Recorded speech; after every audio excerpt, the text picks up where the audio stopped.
Welcome to the next edition of Fixed Interest, where we will be discussing Mexico, a country navigating a complex economic landscape amid global trade tensions and domestic fiscal challenges. My name is Shelly Shetty. I'm a managing director and head of Americas and Asia Sovereign Ratings at Fitch. Today, I'm joined by Todd Martinez, who's the co head of the Americas and also the lead analyst for Mexico at Fitch. Now, in this podcast, we're going to explore Mexico's recent rating affirmation, as well as the economic and fiscal policies at play, and what we will be watching for making future decisions around Mexico's ratings. So, Todd, to kick it off, can you provide a big picture overview of Fitch's recent affirmation of Mexico's triple B minus rating with a stable outlook? Sure, Shelley, and great to be here to talk about Mexico. As you just mentioned, we did recently affirm Mexico's triple B minus rating and stable outlook in April. And I think this is a clear case of how stable outlook doesn't necessarily mean the absence of downside risk. Obviously, there's plenty to worry about in Mexico right now. The growth outlook, public finances, some political reforms that are testing investor nerves. But I think with this stable outlook is what we're saying is that yes, these things are putting some pressure on Mexico's credit profile, but that it has some headroom to absorb that pressure, without a downgrade. So, what are the concerns? The one that's always weighed on Mexico's credit profile and continues to do so is growth. This is a perennial weakness, one of the weakest growth performances of all major EMs, along with South Africa. And now there's an even more difficult backdrop thanks to the new Trump administration and trade protectionism in the US. Mexico is very vulnerable to US trade protectionism as an economy that's put exports to the US as a centerpiece of its economy. Those were 27% of GDP in 2024. I'm sure we'll get more into this topic later. There's also these domestic reforms, institutional reforms like the judicial reform, changes in autonomous regulatory bodies that are weighing on sentiment. So all of this is a pretty difficult backdrop for growth, but we've already downgraded Mexico's rating twice in the past decade, in part due to growth concerns. So, we think this is to some degree incorporated in Mexico's rating for now.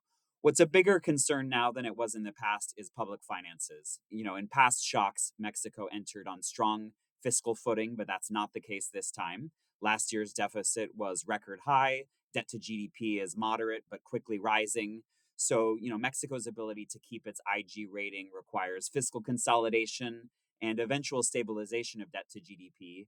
And while, yes, that'll be challenging, I think at least for now, we do see commitment on part of the Sheinbaum administration to reduce the fiscal deficit, and we see those as broadly on track so far. Other than that, Mexico has some credit strengths that we see as very much intact and supportive of the stable outlook. External finances are in great shape. They have a prudent, credible central bank. And while those things don't avoid, recessions or potential negative scenarios, we think they can help avoid scenarios of macro or financial instability. Thanks, Todd. Let's talk a little bit more about Mexico's economic outlook. How is it actually getting affected by the current US trade and immigration policies? We've also heard a lot about nearshoring in recent years. How do you think the nearshoring trend will evolve in this environment? Yeah, so Mexico faces a pretty negative backdrop this year, in our opinion. Yes, things are very uncertain, but uncertainty itself is negative. And then we see some concrete things that could work against Mexico's economy this year. On the domestic front, we have this big fiscal adjustment being pursued by the Sheinbaum administration. A bunch of big mega projects are ending. That'll be a drag on growth. And then, of course, on the external front, we have major headwinds coming from the US. The US has already imposed tariffs on Mexico on the auto sector and on other goods that aren't being exported under USMCA rules. That on its own is a meaningful shock to Mexico's export sector, but it's an even bigger shock via all the uncertainty it's creating. There's a lot of anecdotal evidence of companies stalling their investment plans until this topic becomes clearer. Auto producer Stellantis announced it was stopping production at some of its car facilities, and it's something we're not going to have much more clarity on, in our opinion, for some time. There's a review of the USMCA trade agreement that's supposed to happen in 2026, and things could be quite murky about the trading relationship until then. Also, yeah, the US is projected to slow down, and that has negative spillovers for Mexico. You asked about migration policy, Shelley, and this is something on our radar, not something we're quite as worried about, though.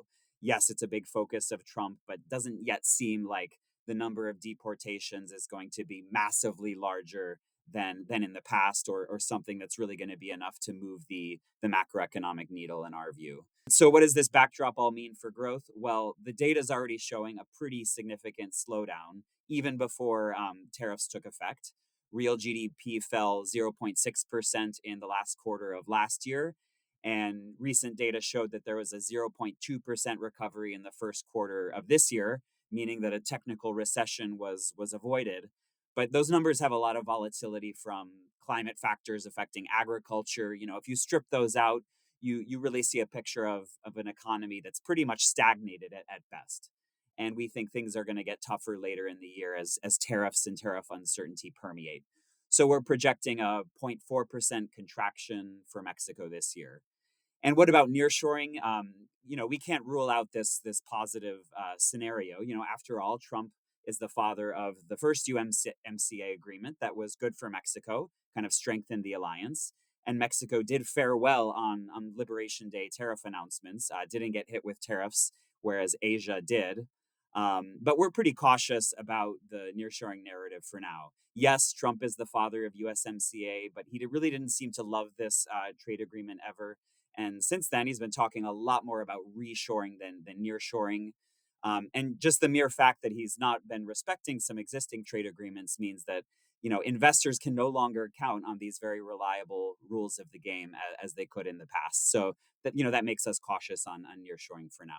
Thanks, Todd. So clearly, you've painted a fairly challenging environment for Mexico. So, how has Mexico been responding to this uncertainty shock, and how much policy space does it really have to deal with this shock?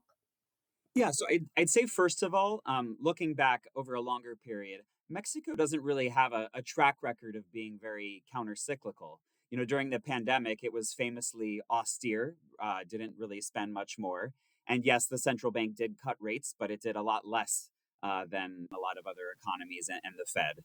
And this time around, we see much narrower scope for countercyclical policies, definitely on the fiscal side, because this deficit's already so high. We don't think Mexico has a lot of or has very little room to spend more to cut taxes without there being some negative blowback. So where does it have some space? Well, on monetary policy, Banxico, the central bank, is in cutting mode. It's already cut its policy rate to 9% from a peak of 11.25%, and we expect it to cut some more in the coming months.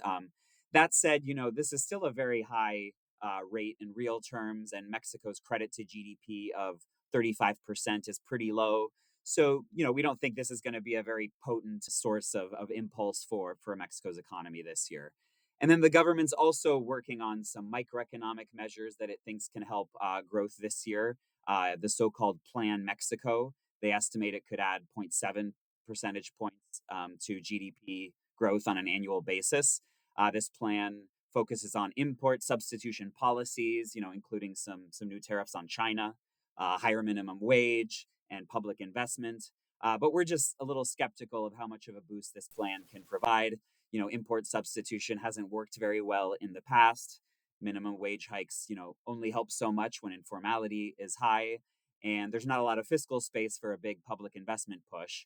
So, the efficacy of this program is really going to hinge on the extent to which it can attract private investment. And on one hand, there's been some pragmatism, in the energy sector, a focus on these mixed investments, public-private partnerships to invite the private sector in. But on the other hand, there's been these other reforms, a judicial reform, elimination of some autonomous regulatory bodies that could kind of sap private investment appetite, in our opinion. Okay, so you've obviously discussed the monetary policy stance and also the space available to Banxico, and you've also talked about microeconomic reforms. But let's talk a little bit about the fiscal policy and really more broadly, what are the fiscal challenges that Mexico is facing, and what is our baseline expectations on fiscal and debt trajectory in the coming years? Yeah, so as I mentioned at the beginning, I think fiscal performance and debt dynamics are probably going to be the most important factor for Mexico's rating and its ability to preserve investment grade. Last year, the deficit rose to 5.7% of GDP. That was a record high. Why did it get so high? Well, part of it was temporary. The outgoing AMLO administration was pushing forward with a bunch of big mega projects, so investment was higher, namely the Dos Bocas refinery and the Maya train in the Yucatan Peninsula. But a lot of that deterioration was structural in nature. Mexico's interest bill has gone up quite a bit. Social spending has been increased in a permanent fashion. And while yes, tax collections were improved under the AMLO administration, this was largely offset via a secular decline in oil production. So this puts the Sheinbaum government in a very difficult spot. It has to reduce the deficit in a very difficult context in which to do so, and it's targeting a 3.9% deficit this year. That's a big effort, but we think it could be achievable. The data for the first quarter show that these big spending cuts that they're targeting are on track. And in a very good piece of news, tax revenues have been quite good.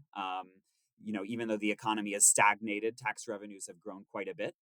And then if there's any slippage, Mexico also has some modest revenue buffers it could dip into this year.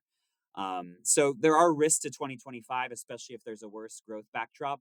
But I think in any scenario, we do see things getting harder and harder after 2025. The spending profile is now very, very rigid. There's not much more discretionary spending to cut after some of the cuts this year. Oil production doesn't look like it's going to be a much better story. And the government is projecting that lower interest rates could lower its interest bill, but we have more cautious projections in that respect. So further consolidation looks increasingly likely to rely on revenue measures. And while the government has said it doesn't want to pursue a tax reform, it's focusing on other administrative measures. They haven't ruled out tax reform entirely. So, even though this is not their plan A, we do see some openness to it as a plan B if they deem it needed to keep fiscal consolidation on track. But meanwhile, even if they meet their targets, at least this year, debt to GDP is rapidly rising. It reached 51% of GDP last year, and we project it'll get to 55% this year. That's still below the triple B median of 58%. So Mexico's probably going to converge with that. So Mexico's investment grade will rely on its ability to achieve enough fiscal consolidation so that ratio can stabilize around that level. So clearly, we're seeing fiscal challenges ahead. But what about contingent liability risks in Mexico? Obviously, as we all know, Pemex's financial position is pretty weak. So, how is this financial situation of Pemex weighing on the sovereign's balance sheet, and how are we taking into account in our sovereign rating? Yeah, this is a central part of the fiscal challenges that I just talked about. So we rate Pemex and the sovereign as separate entities, but they're obviously connected. Pemex is a drag for the sovereign rating. We take away one whole notch from the sovereign rating to reflect this contingent liability from Pemex. And then the sovereign is a big support for Pemex's rating. It has a standalone rating of triple C minus, but thanks to the sovereign support, it gets 5 notches higher to B plus.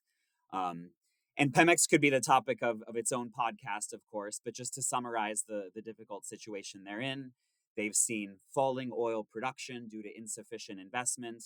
They have costly payrolls. They've been focusing increasingly on refining, which is a loss-making business for them. And yeah, that's put them into pretty bad shape.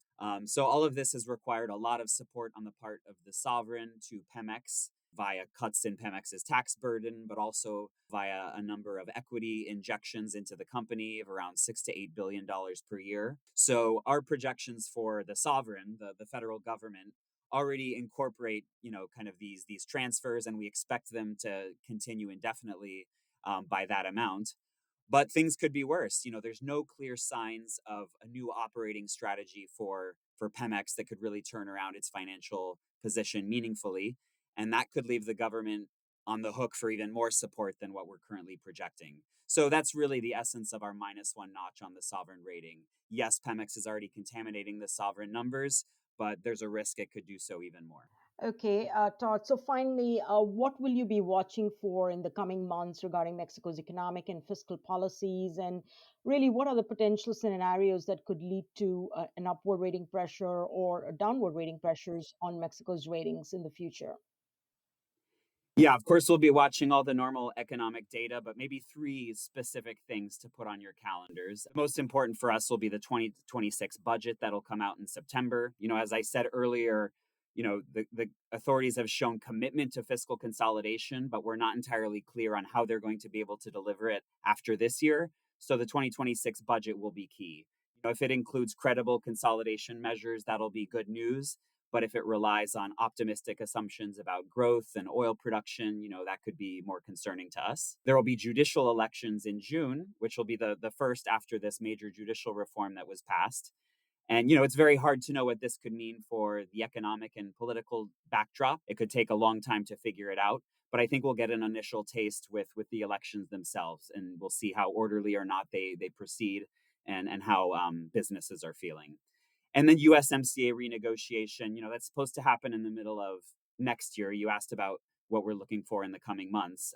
But I think effectively the USMCA negotiations have been accelerated to this year with all the tariff negotiations. So we'll be closely watching those negotiations to see if we can catch a glimpse of what the new USMCA will look like. Will it remain a tripartite agreement or turn into bilateral deals? And is it going to be one that where the US is seeking to promote reshoring back into the US, or could it be one that reinforces incentives for nearshoring into Mexico? Great, thanks. That's a wrap for us. Thank you for listening in. And more on Mexico, you can access our research on our website, fitchratings.com. Hope you will join us in the next Fixed Interest podcast.